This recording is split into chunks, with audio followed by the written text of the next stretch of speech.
Hi guys, good morning. This is Oyen, and this is a series of videos I'm going to be making. I'm going to try and keep them short, so you'll have a few of them, so we cover the material, so that you don't get bored. So probably like maybe, I don't know, 8-minute videos, and there'll just be a series of them. I was supposed to send this yesterday, which was Tuesday, so I'm sending it early Wednesday morning. I was just tied up. Anyway, let's kick off. So we're kind of on the second lecture. So as we agreed, I'll always send these videos midweek for you to have a look at to help you get through some work, and then I'm going to try and even send you the next video for the next class we'll be having on Friday. But let's see how this goes for now. So far, we're looking today at throughput accounting. But so far what we have discussed, we have looked at activity-based costing, absorption costing, and to a certain extent target costing. Sort of did a few numbers. You can see that the focus is really on costing, and looking at costing from the point of view of, well, if we can sort out costs, if we can look at the best way to measure costs, we can then start talking about performance. So costs are critical to how well we do as an organization. So which is why we're doing a series of topics in costing. And so what we're also looking at, what we have to look at as well, is look at real life situations in industry where in the short term an organization might have limited resources, and we have to decide how best to use them. And so that's what throughput accounting is really looking at. So when we talk about limited resources, you might have limited labor hours or machine breakdown. And this is an example. Here's the thing. Before we start talking about throughput accounting, we need to sort of look at the normal way you might have seen at AAT, or the normal way people first of all address the issue of limited resources and how we deal with this. So, for example, you can have an organization that produces two products, X and Y. And what we see here is that we have a limitation here of 48,000 hours available. For whatever reason, we might not have enough staff, or some might be sick. But available to us is this opportunity to make 20,000 units of X and 10,000 units of Y. And so you can see just by doing the math, if each unit needs 2 hours, well, you're going to need 40,000 hours for product X, and if you like 50,000 hours for product Y. And that takes us, if you like, that 40,000 plus the 10,000 takes us to 50,000 hours, but we only have 48,000 hours. So the question is, which product do we actually make first? What's the best combination so that we can maximize, if you like, our profit, so to speak? Now, the first thing is, last week I also talked about contribution.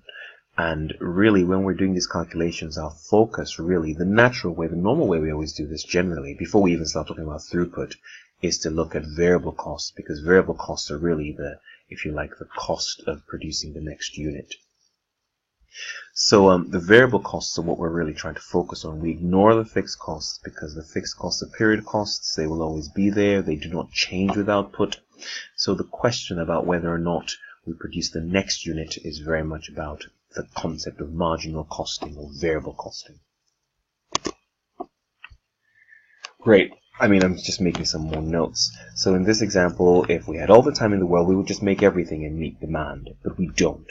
So I've already, I think I started talking about, again, I'll just prove, I mean, I've calculated, shown you, let me just do it here, how many hours we actually need. So here I said to you that we had, for product X and product Y. So for product X we had 20,000 units, and each took 2 hours, and then we had 10,000 units demand here, and we had 1 hour. And so of course, like I said, we needed 40,000 hours here, and we needed 10,000 hours here, making 50,000 hours needed to meet this demand. We only have 48,000 hours available. So the question is, we need to decide who to make first and in what order. So that's our target, really. And again, like I said, the focus is very much on the contribution. Again, I've already highlighted this fact that what we need to do is to ignore fixed costs. And the key point you need to keep driving here is you need to keep remembering that we always use marginal costing when it comes to making these sort of short-term decisions. The reason I call this a short-term decision is that you will only have 48,000 hours in the short term. Hopefully by the next day, if this demand is growing, you're going to employ more people to sort of make up for that demand. So, really the question is, what do we do in the short term? These decisions to ignore fixed costs are very much short-term decisions. Again, I've talked about them being irrelevant. So first of all, let's find the contribution for each of these products. So let's just go back up here. You can I'll send you hopefully you've downloaded the PDF, the PowerPoint. I'll send you the PowerPoint as well, so you can have that to hand whilst you're flicking through the screen. And that's sort of the scenario we're dealing with. You have a selling price of 25, 28. I'm sure you remember what contribution is. I'll show you in a second. This is what we have: material, labor, other variable costs, fixed costs, and we have the profit here. So first of all, let's very quickly find the contribution. And you can see here, I've already worked this out. So your contribution is your selling price minus your variable costs, giving you your contribution. Right? So the key point here is that with our contribution, when working out contribution, we very much ignore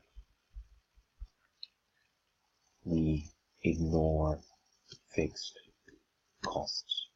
So contribution, if you like, is a selling price minus all your variable costs, and that gives you your contribution. Okay, great.